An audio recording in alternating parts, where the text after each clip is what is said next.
al aire, lo aviso por si acaso le sale un profesor Girafales, ha pasado en esta radio.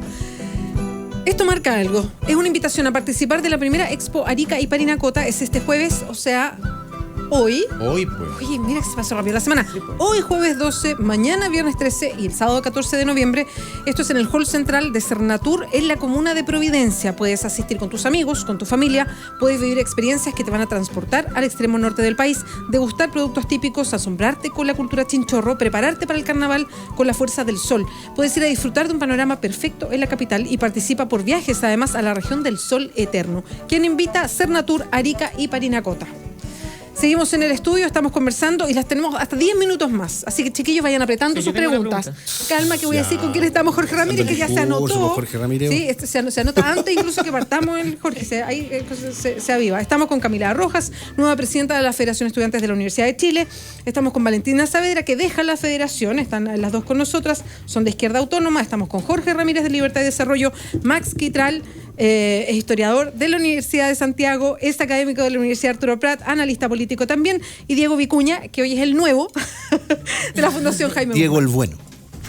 Esperemos. Ya, ahora Jorge Ramírez. No, ya para ir a la parte más política, formal. ¿Cuáles son tus referentes, Camila, de la política contingente en Chile y también en la esfera internacional? O sea, si yo te preguntara cuáles son tus referentes, qué estás mirando en términos... Porque aparte entiendo que tú estudias ciencia política, ¿no? ¿O estudiaste? Yo ¿no? estudié administración pública y estoy haciendo un magíster de política. Bueno, una pregunta muy contingente. Bueno, en verdad no tengo muchos referentes en este país. Es difícil tener referentes políticos, pero creo que nuestro referente es Gabriel Boric. Así que no puedo irme sin nombrarlo, sino... y referentes internacionales, bueno, yo creo que ha habido procesos bastante interesantes que creo que tampoco se pueden emular así directamente y traer al país, pero creo que el proceso de Bolivia es un proceso bien interesante. Evo Morales, a pesar de que a veces es medio machista, creo que ha impulsado procesos bien importantes en Bolivia. Y me quedo con ese. Voy a mencionar solo Bolivia. ¿Y Venezuela qué te parece? Siempre las preguntas No, Jorge Ramírez, sí. Cuba, Sí, ¿no? sí. Y después Cuba, y después Corea del Norte. Pero nadie pregunta de México. Me parece interesante el proceso también que se da en Venezuela, los niveles de alfabetización que se han logrado. Evidentemente se ha logrado un desarrollo que previo no ha existido. Creo que existen problemas de democracia, pero también creo que existe una derecha que es bastante antidemocrática también en el país. Pero en ese punto yo tengo entendido que los movimientos opositores en Venezuela no son precisamente de derecha. No, son mucho más amplios que la derecha. Bueno, en Chile en el 73 también eran mucho más amplios que la derecha. Pero uno sabe quién potencia los golpes de Estado. Chiquilla. Max Quitral, por supuesto. Irme al plano del movimiento estudiantil. Porque claro, aquí se ha hablado sobre la efervescencia y la fuerza que tuvo en el 2011. Y que, bueno, a la luz de los antecedentes nos hemos dado cuenta de que está en un proceso de baja. ¿Cuáles son las expectativas para el 2016 de este movimiento estudiantil que desde la transición a la democracia ha sido uno de los más importantes en el último tiempo? ¿Cuál es el análisis que se hace en términos de dotarle de la fuerza que ya tuvo en el 2011 para, de alguna manera, las demandas y los planteamientos del movimiento estudiantil no se pierdan, no se confundan y sean reales y se cumplan algunas de las demandas que ustedes han planteado históricamente? Sí, bueno, durante el 2011, como decíamos antes, fue el estallido, venía un proceso anterior, también viene este proceso posterior. Lo que nosotros vemos es que durante estos años lo que se ha logrado principalmente es de alguna forma resistir las profundizaciones del modelo neoliberal y si uno lo ve, eso ya es un gran avance porque durante los 90 la mayoría de los movimientos sociales eran aplacados por la institucionalidad y se hacían reformas y pasaban todas como si fueran grandes transformaciones cuando no lo eran. En este caso, si uno observa el movimiento estudiantil, lo que se ha logrado hasta ahora es precisamente que pase lo contrario, que el movimiento siga existiendo, que existan propuestas en su interior, no hemos abierto a dialogar, no hemos abierto a generar diferentes propuestas, como decía antes. Sin embargo, nosotros lo que creemos es que ahora hay que pasar de esa fase, que es más bien de resistencia, de estar presentes, de seguir vivo, a ganar. y creemos que eso tiene que ser el 2016, un año en donde el movimiento estudiantil pueda tomar la ofensiva y donde efectivamente existan cambios que sean estructurales en educación y de alguna forma torcerle la mano a este modelo. Ya llevamos 5 años en que hemos logrado que no nos cierren el conflicto, que no nos digan que esto es una reforma cuando no lo es, pero nos parece fundamental poder avanzar y nosotros ese avance creemos que tiene que ser precisamente el fortalecimiento de la educación pública, que es el gran ausente dentro de la discusión, y por otro lado el entendimiento de la educación como un derecho social, que es lo que nosotros hemos venido defendiendo todos estos años, pero nos parece fundamental poder tener un triunfo, un logro desde el movimiento social. Camila, respecto a lo mismo, ¿cómo lo hacen? ¿Cómo se hace eso? Lo pregunto porque el 2011, claro, hubo toda una ola, salió mucha gente, fue un discurso súper renovador, se pusieron temas que no estaban puestos de esa manera sobre la mesa y se pusieron para siempre. O sea, hoy día por algo estamos en una reforma, a unos le puede gustar, a otros no, pero es un tema de diálogo. Entonces, ¿cómo se logra entusiasmar a todo este movimiento de nuevo? ¿Cómo se logra incidir de una manera más dura? Se lo puedo preguntar también a Valentina, que tuvo toda la experiencia de este año. Y también mirando lo que se puede lograr, porque de repente uno escuchándolos a ustedes, uno queda la sensación de que como que no valoran todo lo que han logrado. Estoy de acuerdo que se quiere más y es siempre pensando en el país ideal, ¿no? Eso es lo que uno mira siempre, estoy de acuerdo. Pero uno los mira, chiquillos, se han logrado tantas cosas que no hubiéramos pensado en tan poco tiempo. No se cierran todavía, estoy de acuerdo, pero ¿cuánto hay de eso? ¿Cuánto hay de quizás que como que los árboles no te dejan ver el bosque, de que sí se han logrado hartas cosas? Y lo segundo es cómo incidir de manera más fuerte, porque uno se empieza a acostumbrar a que exista el movimiento estudiantil. O sea, nosotros sabemos que hemos logrado hartas cosas, lo tenemos claro. De hecho, dentro del análisis que hacía antes, sabemos que logramos instalar el tema de la educación y que durante los años posteriores también hemos estado trabajando para que la reforma sea una reforma en los términos que se hayan exigido desde la sociedad.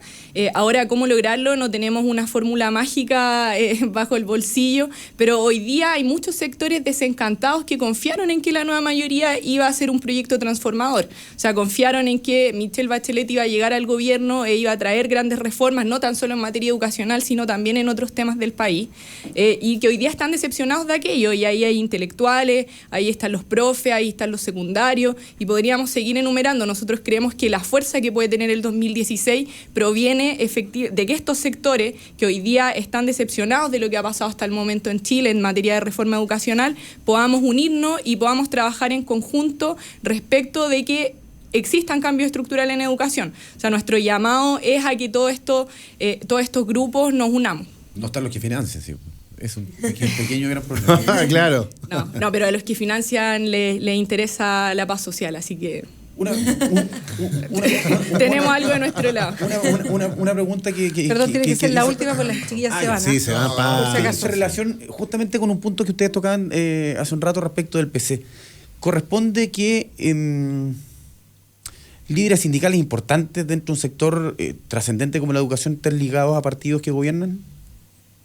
O sea, si corresponde o no corresponde, nosotros preferiríamos que los movimientos sociales gocen de completa autonomía. Ahora, el PC ahí tiene que tomar una decisión cuando está liderando un movimiento social y además está dentro del gobierno. Nosotros creemos que hasta ahora las muestras desde Gajardo, como mencionaba antes, o Bárbara Figueroa han ido en la línea contraria de lo que nosotros esperaríamos. Lo que no significa que no puedan retomar la senda. A mí me gustaría agregar algo, es que yo creo que, como dice la Cami, el problema no es si es parte de un partido o no, sino que es cómo se maneja o cómo se actúa dentro de una organización social. O sea, lo que yo creo, y que tiene que ver con una cuestión más política de cómo uno ve el movimiento social y cómo es la forma de hacer política.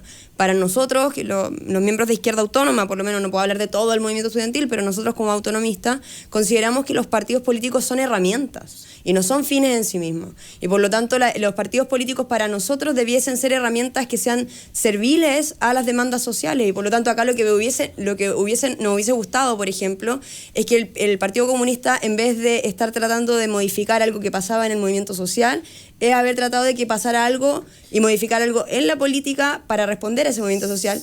Y por lo tanto no es el movimiento social la herramienta para fortalecer un partido, sino que es el partido una herramienta para fortalecer el movimiento social. ¿Siente que fue más pro gobierno el PC que pro gremio? Mira, yo creo que en un momento efectivamente tuvieron un momento de crítica a lo que era la carrera docente, pero yo creo, y de hecho yo recuerdo perfectamente cómo miembros de la nueva mayoría decían, el señor Gajardo es parte del gobierno, ¿por qué hace esto? Y ahí yo creo que es una falta de entendimiento claro de que el movimiento social se autodetermina. El movimiento social no puede estar respondiendo a un interés particular. Y por lo tanto, yo creo que más que centrarnos exclusivamente en la crítica al Partido Comunista, yo creo que acá hay un problema de la nueva mayoría en su conjunto, de cómo prefirieron, por ejemplo, firmar un acuerdo con incluso la UDI y RN, mientras los profes protestaban afuera, a metros de distancia, en el Congreso. Entonces yo creo que si uno se plantea, por ejemplo, ser una nueva mayoría, uno se imagina entonces también hacer una nueva forma de hacer, o sea, es una nueva forma de hacer política. Y eso es escuchar a la ciudadanía. Hoy en día, por ejemplo, también vemos el problema en la discusión de presupuesto sobre la gratuidad. En las últimas semanas se ha tratado de cuántos votos tiene cada uno para cambiar y por lo tanto cuánto tiene que cambiar el proyecto. O sea, por ejemplo, la Democracia Cristiana les dice, bueno, si no se amplía la gratuidad, yo no les paso mis votos. Así es la política hoy en día. Una cambiadita de votos, un gallito entre los partidos políticos. ¿Y dónde está la ciudadanía? ¿Dónde está la sociedad opinando sobre qué es lo que quiere de la ley de presupuesto en educación superior? ¿Dónde están los rectores? ¿Dónde están los estudiantes? Nada, solo ahí importa que en una reunión de los partidos que están aliados un poco quede el equilibrio para que todos voten a favor. Y eso por lo menos es lo que nosotros creemos que hay que cambiar. Creemos que la lucha en la educación aporta en cambiar eso, en abrir puertas para que los actores sociales también seamos parte de las decisiones. Y ese es el camino también que se va a emprender el 2016, como decía la Cami, también que eso no solamente abre esa puerta, sino que empuje cambio hacia adentro. Y son las 10:12 y tenemos un compromiso con Valentina y con Camila de dejarlas partir porque tienen compromisos. Podemos seguir nosotros en el panel debatiendo temas de educación, después de salud, que hay algo abierto, incluso con una posibilidad de acusación constitucional. Temas que nos vamos o que nos van a comprometer aquí en el panel. Valentina, Camila, muchas gracias por acompañarnos hoy día, que les vaya muy bien. Muchas gracias por la invitación nuevamente. Camila nos presenta la fecha, Valentina está dejando la fecha el próximo 25 de noviembre. Mientras las chiquillas se van, les cuento que tenemos nueva encuesta. Hacemos encuesta a través del Twitter, @Radio La Clave todos los días. Son encuestas bien cerradas porque permiten dos opciones nomás, sí y no, en este caso. La pregunta es, atención, y se la vamos a hacer aquí mismo al panel. Chao, chiquillas. ¿Se justifica la acusación constitucional a la ministra de Salud, Carmen Castillo? La opción sí, porque ya hay varios votos, tiene un 53%. La opción no, tiene un 47%. Reñido. Está reñido, pero va superando un poquito la decisión que sí. ¿Vamos a retomar este tema o lo tomamos al tiro? Yo no sé si quieren agregar algo más respecto al tema educacional o seguimos con el tema de salud. El Parlamento estaría siendo aprobada en la Cámara de Diputados y por lo tanto suspendida de su función. Oye, te iba a preguntar por el procedimiento para ir a lo formal porque a uno se le empieza a olvidar. No ha habido tantas acusaciones constitucionales.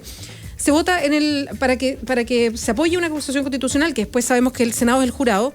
¿Es por mayoría simple en la Cámara de Diputados o no? La acusación la firmaron 10 diputados y diputadas. Ese es lo mínimo. Entre 10 y 20. Entre 10 y 20. Ya, pero un mínimo de 10. Ya. Se van a elegir a 5 diputados o diputadas que van a revisar esta acusación constitucional y van a... ¿Y eso por sorteo? Eso es por sorteo y van a señalar si acaso es o no procedente. No pueden integrar esta comisión de 5 ningún diputado o diputada que haya participado, que haya firmado, digamos, la acusación constitucional. Ya. Pasa a sala cada uno de sus capítulos y se vota la acusación constitucional en primer trámite en la Cámara de Diputados por la mayoría de los diputados de la Cámara. Mayoría en ejercicio. La mayoría simple. Mayoría simple, ¿no? Mayoría simple. Si esta es aprobada, queda, el primer efecto es que queda, si es aprobada, queda cualquiera de los capítulos, porque son distintas acusaciones. Si se aprueba cualquiera de estos capítulos, queda suspendida de sus funciones inmediatamente la ministra de Salud y pasaría al Senado, que resuelve como jurado. Y tendría que aprobarse a lo menos un capítulo de esta acusación por la mayoría de los senadores en ejercicio para que quedara destituida y por lo tanto impedida de ejercer cargos públicos durante 5 años.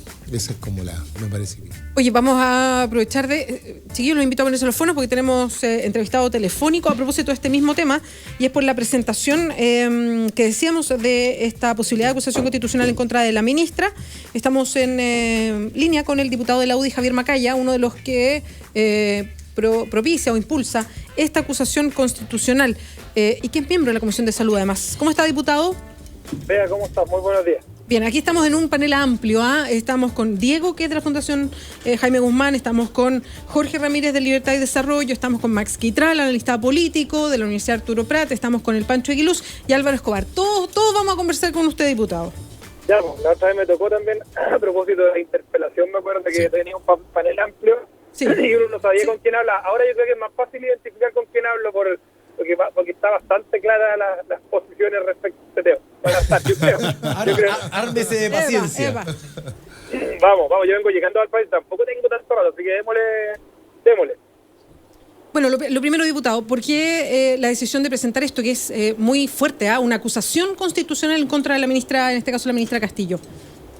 Es fuerte, efectivamente es fuerte, una herramienta, yo creo que es como un último recurso que va quedando a esta altura, considerando que uno no ve un punto de inflexión, no ve un cambio de actitud, uno ve que al final del día, y creo que las palabras de la ministra de Salud el día lunes fueron bastante explícitas, ella no piensa que en el sector salud hoy día existe una crisis, y yo tengo una diferencia de fondo en eso, y mi diferencia de fondo es que efectivamente hoy día en Chile, en lo que dice relación particularmente con el tema de gestión, de construcción de hospitales, con lo que habla de lo que está ocurriendo con las listas de espera que siguen aumentando, con las deudas hospitalarias, todos los temas que visibilizamos en su momento en la interpelación, que lo tratamos de hacer con la altura republicana de ese momento, entiendo que se vio así también y se hizo de buena forma, pero hoy día yo creo que el gobierno no ha entendido y trata de ocupar la salida de la subsecretaria de redes asistenciales, la persona que salió ayer del proyecto, que era la directora de inversiones,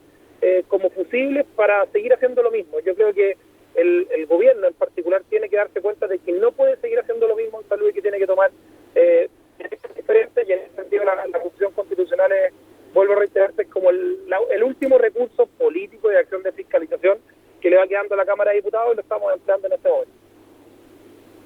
Diputado, ¿y sirve una acusación constitucional? O sea, si este tema pasa directamente por la ministra o básicamente, como usted dice, es un recurso político para marcar algo y decir, ¿sabe qué? Aquí en este ministerio no se está dando el ancho, en fin.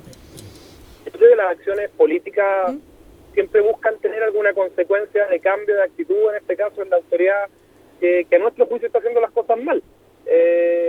Yo voy a decir lo mismo que dije para la interpelación, pero no le he hecho toda la culpa a la ministra de Salud, porque yo creo que ella está siendo víctima de los pecados y más bien de las ofertones electorales que se hicieron durante la campaña presidencial respecto a la posibilidad de construir tantos hospitales en tales condiciones que ya todos los chilenos se han dado cuenta, y sobre todo los habitantes de aquellas ciudades que no van a contar definitivamente, por lo menos en los plazos fijados con sus hospitales.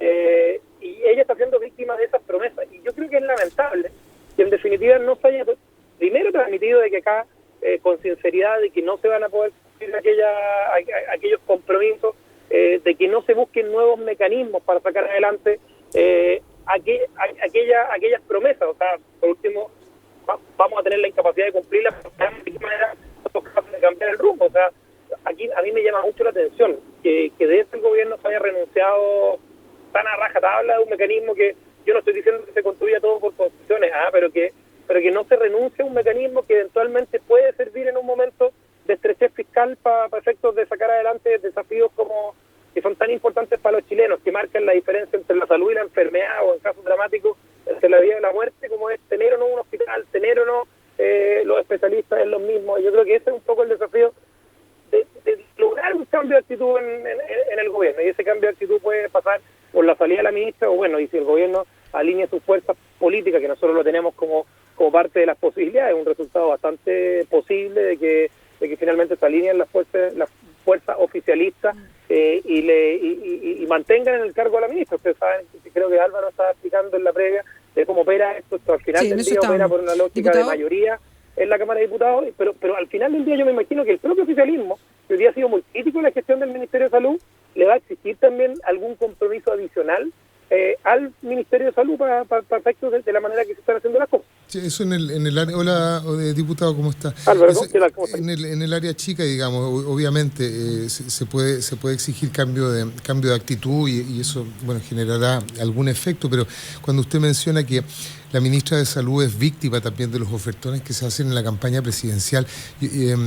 A mí me da la sensación que uno se queda corto en el análisis. Tengo la sensación de que esto es una crisis de fondo, una crisis estructural que se arrastra, crisis estructural que se arrastra yo me atrevería a decir desde antes de esta nueva democracia, digamos, antes del retorno a la democracia. Hay una cuestión que se está arrastrando y que nos da la sensación de que lo vaya a resolver un cambio de ministra, ¿no? Sí, pero yo comparto, Álvaro, y por eso he tratado de hacer el quite siempre, o no, o directamente hacerte cargo de lo que cuando te dicen esto es culpa de Piñera o esto es culpa. A mí nada, lo mismo de quién sea culpa. Sí. O sea, no me interesa de quién sea culpa. Pero aquí se está poniendo el foco en quién es responsable y se está asignando a la ministra de Salud, a pesar de los matices que usted señala, digamos, se le está asignando como responsable. Y la otra cosa es que además el 21 de mayo la presidenta a mí me llamó mucho la atención que no se hiciera foco en ese entonces. El 21 de mayo dijo que no iba a ser posible construir los hospitales. 21 de mayo. Tú sabes, Álvaro, que más allá del tema de los hospitales, acá hay, de hecho, el libelo consta de casi 45 páginas, donde el tema de las garantías explícitas en salud, el auge, donde el tema de la ley de Ricardo Soto con sus protocolos, que hoy día tenemos además problemas de aplicación, hay gente que no sabe todavía cómo se van a cubrir las enfermedades propuestas acá. Y creo que es un debate interesante, Álvaro, y esto lo voy a plantear desde el punto de vista jurídico.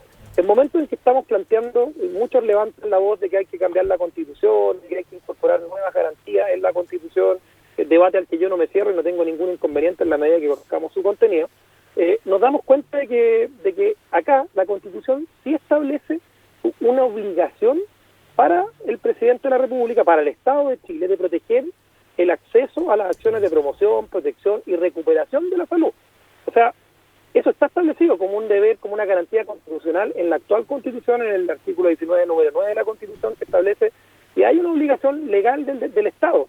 Y acá estamos, yo obviamente si hay una persona en listas de espera, yo asumo que nadie en Chile se le ocurriría que es lógico presentar una acusación constitucional porque hay una persona esperando. Diputado. Pero cuando tú tienes 256.000 personas esperando, cuando tú has renunciado a mecanismos para ver cómo eres capaz de solucionar los problemas de esas personas, como era el bono auge, como era la posibilidad de acceder a un fondo de medicamentos que se sacó de la glosa presupuestaria, que son cosas objetivas, bueno, estamos en un debate donde, Álvaro, si se nos ocurre en 2 años más, cuando cambiemos la Constitución, poner como garantía constitucional, por ejemplo, la educación superior gratuita, hay que atenerse a las consecuencias de establecer garantías en la Constitución para después, porque después parte de las posibilidades está en que la ciudadanía y la Cámara de Diputados, en este caso, a través de esta acción constitucional, pueden exigir el cumplimiento de esas garantías que hoy día no están cumplidas.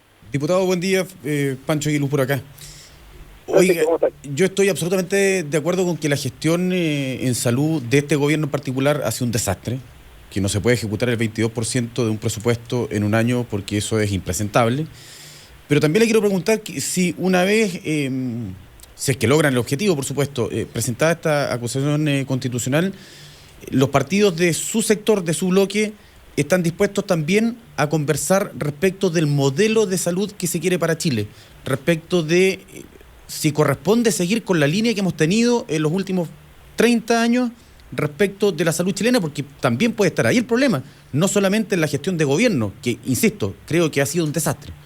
Comparto tu apreciación y yo estoy dispuesto, o sea, y creo que, mira, más allá, y te vuelvo a repetir, porque acá Álvaro plantea un punto que es central a mi juicio, bueno, si no es la responsable directamente la ministra, yo creo que algo, bastante responsabilidad tiene, no es la principal responsable, porque yo me doy por satisfecho con el hecho de que en las próximas 2 semanas y más tiempo sigamos hablando de salud pública en Chile, sigamos conversando de lo que está ocurriendo, de la crisis de salud pública en Chile. Cuando la ministra, yo vi la declaración de particularmente, y en mi caso en particular, porque yo tampoco estaba tan convencido de que este era el mecanismo, pero para mí la cosa que rebalsó el vaso fue escuchar a la ministra de Salud el día lunes decir que no hay crisis en el sistema de salud público en nuestro país. O sea, yo creo que para solucionar los problemas, para ser capaces de avanzar, en ponernos de acuerdo si vamos a revisar el modelo, como tú bien dices, Francisco, que yo no tengo inconveniente en sentarnos a tener ese debate, pero para partir haciéndolo, hay que reconocer de que estamos pasando por un momento complicado y que tenemos que solucionar problemas. Si nos hablan de un punto más, un punto menos de empleo, de crecimiento económico del país, de si subimos o bajamos los impuestos, de si hacemos derecho a huelga o no, acá se trata de la vida o la muerte en casos dramáticos, se trata de la salud o la enfermedad que, bueno, hacerlo mal tiene un costo muchísimo más alto que lucas más o lucas menos. Diputado Jorge Ramírez de Libertad y Desarrollo, mi pregunta va por la línea de cuál es su visión más general de un gobierno que tiene bastante descuidado dos áreas que son esenciales en el quehacer cotidiano de la ciudadanía, como son, por ejemplo, seguridad ciudadana y salud. Si uno mira cualquier encuesta en el trazo largo, digamos, las grandes tendencias siempre son los temas que más preocupan a los chilenos, y vemos que efectivamente la ministra habla de que no hay crisis, pero cuando la deuda hospitalaria supera los 200.000 millones, cuando hay 1,8 millones de personas en listas de espera en patología no GES, más de 10.000 personas en patología GES, cuando se anuncian 60 hospitales y resulta que ahora con suerte estamos viendo vamos a construir cerca de 20. Y por otro lado, vemos que en la discusión de presupuesto hay un énfasis, por ejemplo, en el aumento presupuestario de los ministerios políticos, muy relevante, muy significativo. El otro día leíamos en la prensa que cerca de 1,7 millones, van a ser asignados por gasto reservado en el Ministerio de Presidencia. Tenemos más de 3.000 millones asignados a los estudios de la nueva Constitución. ¿Cómo ve esta ambivalencia? Por un lado, un gobierno que por un lado tiene un relato, una narrativa de derechos sociales, pero que en el fondo tiene completamente desnudada a la ciudadanía en esta materia, y por otro lado que tiene una línea que antepone más bien urgencias políticas que necesidades o urgencias sociales? Mire, es una crítica que nosotros hemos hecho, o sea, llevamos harto tiempo señalando que probablemente, no solamente este gobierno, yo creo que el ambiente político en general, yo lo digo, gastamos harto tiempo debatiendo sobre temas que son importantes y probablemente se tienen que debatir, pero ya el hecho de que estemos hoy día hablando de una acusación constitucional, de crisis en salud, es una buena noticia para avanzar en la solución de los problemas. Y yo creo que ahí está justamente el error, en particular de este gobierno y la gestión de este gobierno, de poner las prioridades donde no necesariamente cuando tú caminas por la calle, visitas tu distrito, conversas con la gente, te dicen que tienen que estar puestas. O sea, a mí, de verdad, yo no tengo problema, incluso veo favorablemente que estemos debatiendo sobre temas, el tema de la marihuana hoy día, el tema del uso terapéutico de la marihuana, no tengo inconveniente y me parece bien. Eso no puede ser la actividad legislativa principal de la Comisión de Salud de la Cámara de Diputados, obviamente también apoyado por el gobierno y por el oficialismo. En el último año y medio haya estado puesto en aborto y marihuana solamente. O sea, cuando Pancho Aguiluz me dice conversemos sobre el modelo que tenemos que tener en salud, yo ahí comparto plenamente, conversemos de si es mejor tener prestaciones valoradas, prestaciones pagadas por cantidad. ¿Cómo es posible que un médico en la mañana opera 2 personas y en la tarde, cuando lo contratan por honorario y en el fondo puede cobrar lo que quiera, opera 10 personas? O sea, en definitiva, hay una diferencia de productividad, tenemos problemas en lo que dice en relación con cómo la ISAPRE hoy día están de alguna manera castigando a los usuarios del sistema sin posibilidades de cambiarse de una ISAPRE a otro, sin posibilidades, discriminando por sexo, discriminando por edad, con una cantidad de recursos de protección que están en las cortes. O sea, conversemos de eso. Yo creo que esa es la discusión de fondo que se tiene que tener hoy día sobre lo que está pasando en salud. Y llevamos 1 año y medio, desde que empezó este gobierno, con 2 proyectos que han sido los que han manejado el sistema de salud, que es marihuana y aborto. Yo creo que eso da cuenta un poco de dónde han estado puestas las prioridades de este gobierno, y eso se repite para lo que tú me decías de los ministerios políticos, de las lucas que se gastan en asesores hoy día para que vayan a hacer clases de educación o hagan educación constitucional. No la hace el Ministerio de Educación, la hace el Ministerio Secretaría General de la Presidencia. O sea, mal, no puedo estar de acuerdo con la manera en que se están haciendo las cosas y poniendo los focos en la urgencia social. Javier, con Diego Vicuña de la Fundación Jaime Guzmán. Diego, ¿qué tal? Bien, ¿y tú? Te quería preguntar, ¿cuánta importancia le atribuye en esta crisis de gestión en salud al excesivo ideologismo de algunos sectores de la nueva mayoría que no se abre a volver al sistema de concesiones en hospitales? De hecho, hay muchos hospitales que quedaron licitados del gobierno anterior y esas licitaciones fueron anuladas y ahora están en stand-by su construcción. Mira, yo te voy a decir una cuestión que puede ser políticamente incorrecto. A mí me da lo mismo que un hospital se construya por concesiones o no. No voy a ser el defensor de las concesiones, no estoy ni ahí, o sea, de verdad te lo digo. O sea, creo que, pero sí te digo, me parece una irresponsabilidad gigantesca renunciar a un mecanismo de construcción que es un momento de estrechez fiscal que puede permitir avanzar más rápido en la solución de problemas. Acá se dice, no, no, que va a cambiar un enchufe en un hospital, les da con el enchufe y les encanta hablar de que va a cambiar un enchufe, va a hacer cualquier cosa con un hospital concesionado, hay que llamar a la concesionaria y sale mucho más caro. Bueno, cambiemos las bases de licitación, veámonos de qué manera estamos fallando justamente en establecer un modelo que permita que la concesión de infraestructura, porque además, sobre todo a los trabajadores de la salud se les ha metido el cuco de que aquí los que queremos considerar las concesiones como una posibilidad, que esa posibilidad incorpore no solamente la concesión de la infraestructura, sino que considerar la concesión del delantal blanco, es decir, de los servicios clínicos, de los médicos, de las enfermeras, y eso nunca ha estado, por lo menos, yo conversando con todos los expertos de mi sector, dentro de las posibilidades. Acá lo que se busca concesionar es infraestructura hospitalaria en un momento, además, donde tenemos déficit y donde tenemos que ser capaces de avanzar más rápido en esta materia. Diputado Max Quitral por acá, con sus palabras, uno interpreta que usted está más a favor del proceso de concesión de los hospitales, de que un proceso de modernización del Estado donde efectivamente el tema de la salud se recupere y no tengamos la crisis que se está viviendo hace mucho rato, donde usted también formó parte del gobierno, no dentro de la estructura institucional, pero sí desde su sector. Pero mi pregunta es, ¿usted está de acuerdo con el que nuevamente se debata y se ponga en ejecución el proceso de concesión de la salud en Chile, entendiéndose que los dos casos emblemáticos en la Florida, Maipú, han sido un completo fracaso?